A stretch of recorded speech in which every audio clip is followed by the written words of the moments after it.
नमस्कार साथीहरु, स्वागत छ तपाईले स्टप फर लस युट्युब च्यानलमा। आजको भिडियोमा हामी कुरा गर्दैछौ नासा सिक्युरिटीको टीएमएस अपडेट सम्बन्धी महत्त्वपूर्ण जानकारीको बारेमा। यस भिडियोमा तपाईले जान्न सक्नुहुन्छ नयाँ टीएमएस को नाम के हो, नयाँ टीएमएस लगइन गर्ने तरिका के हो र यदि तपाईले नयाँ टीएमएस लगइन गर्नु भएन भने त्यसका असरहरू के छन् भनेर। अहिलेसम्म प्रयोग हुँदै आएको टीएमएस 58 ले धेरै जसो लगइन समस्या देखा परेको थियो। कहिले खुल्ने, कहिले बन्द हुने तथा कोलेटरल लोड गर्दा र कोलेटरलमा धेरै जसो समस्या देखा परेको थियो।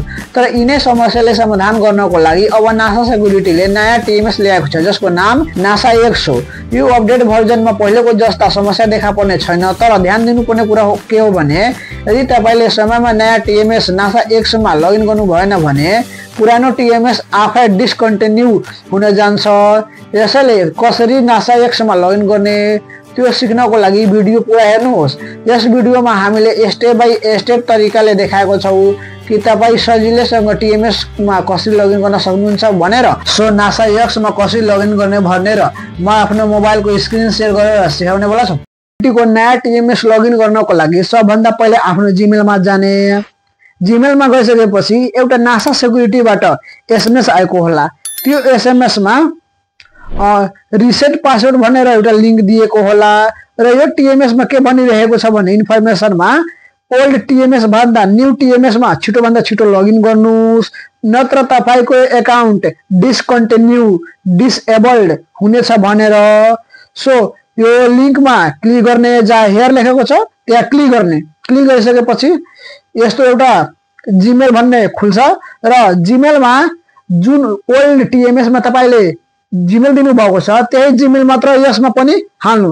यो जीमेल हालिसकेपछि जस्तै मैले यो दिएको छु,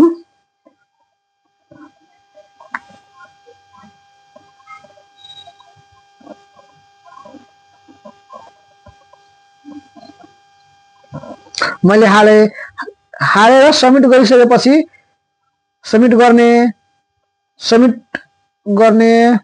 सबमिट गरिसकेपछि फेरि ब्याक जाने। ब्याक गरिसकेपछि जुन जीमेल दिनु भएको छ त्यो जीमेलमा जाने। जीमेलमा गइसकेपछि हेर्नु, मैले यो जीमेल दिए। जीमेलमा गइसकेपछि यहाँ मैले दिए जीमेल, एउटा रिसेट भन्ने पिन आउँछ, यसमा क्लिक गर्ने। क्लिक गरिसकेपछि यहाँ लिंक टु रिसेट क्रेडेन्टियल्स लेखेको छ, यसमा क्लिक गर्ने। क्लिक गरिसकेपछि न्यू पासपोर्ट र कन्फर्म पासपोर्ट क्लिक गर्ने र सबमिट गर्ने। सबमिट गरिसकेपछि मात्र तपाईको नयाँ जुन आएको छ नासा एक्स भनेर टीएमएस त्यसमा लगइन गर्न पाउनुहुन्छ। र म पहिला नै गरिसकेको भएको कारणले म अहिले गरेन। र त्यो गरिसकेपछि त्यति मात्र गरिसकेपछि तपाईले लगइन गर्नको लागि नासा एक्स मा सबभन्दा पहिले प्ले स्टोरबाट गएर नासा एक्स भन्ने एप डाउनलोड गर्नुपर्छ। जस्तै मैले हेर्नु नासा एक्स एप डाउनलोड गरेको छु र यसमा गएर क्लिक गर्ने। क्लिक गरिसकेपछि कन्टिन्यू मा क्लिक गर्ने। क्लिक गरिसकेपछि तपाईले जुन भर्खर इमेल दिनु भएको थियो त्यो इमेल र पासवर्ड थिच्ने।